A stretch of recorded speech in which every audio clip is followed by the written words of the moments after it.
പത്തനംതിട്ട അടൂരിൽ പോലീസിനെ ആക്രമിച്ചു.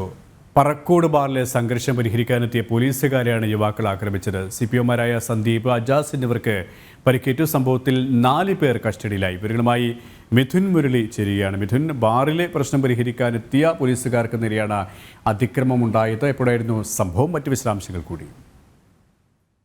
രാത്രി 7:30യോടെയാണ് അടൂരെ ബാറിൽ മദ്യപിച്ചെത്തിയ സംഘർഷമുണ്ടാക്കിയത്. സംഘർഷത്തെക്കുറിച്ച് നാട്ടുകാരും ബാറിലെ ജോലിക്കാരുമാണ് പോലീസിനെ വിവരം അറിയിച്ചത്. ഉടൻ തന്നെ അടൂർ പോലീസ് സ്റ്റേഷനിലെ 2 പോലീസുകാർ സ്ഥലത്തെത്തി.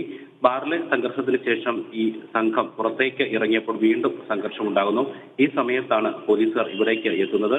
ഉടൻ സംഘർഷത്തിൽ ഏർപ്പെട്ടവരെ പോലീസ് ഇടപെട്ട് നീക്കം ചെയ്യുന്നതിനുള്ള നടപടികളുമായി മുന്നോട്ട് പോയി. ഈ സംഘർഷത്തിനിടയിലേക്ക് പോലീസും കടന്നു ചെല്ലുകയായിരുന്നു.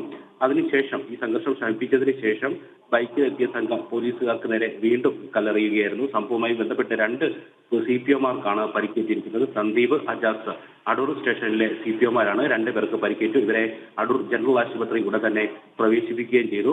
സംഭവവുമായി ബന്ധപ്പെട്ട് ദീപു, അനന്തകൃഷ്ണൻ, ഹരി, അമൽ എന്നിവരെ അറസ്റ്റ് ചെയ്തിട്ടുണ്ട്. 4 പേരാണ് സംഭവവുമായി ബന്ധപ്പെട്ട് അറസ്റ്റിലായിരിക്കുന്നത്. ഈ സംഘർഷം ബാറിനുള്ളിൽ നടക്കുകയും അതിനുശേഷം പോലീസ് ഇടപെട്ട് സംഘർഷം അവസാനിപ്പിക്കാൻ ശ്രമിക്കുകയും പിന്നീട് പോലീസിന് നേരെ അക്രമം ഉണ്ടാവുകയുമായിരുന്നു. കെ പി.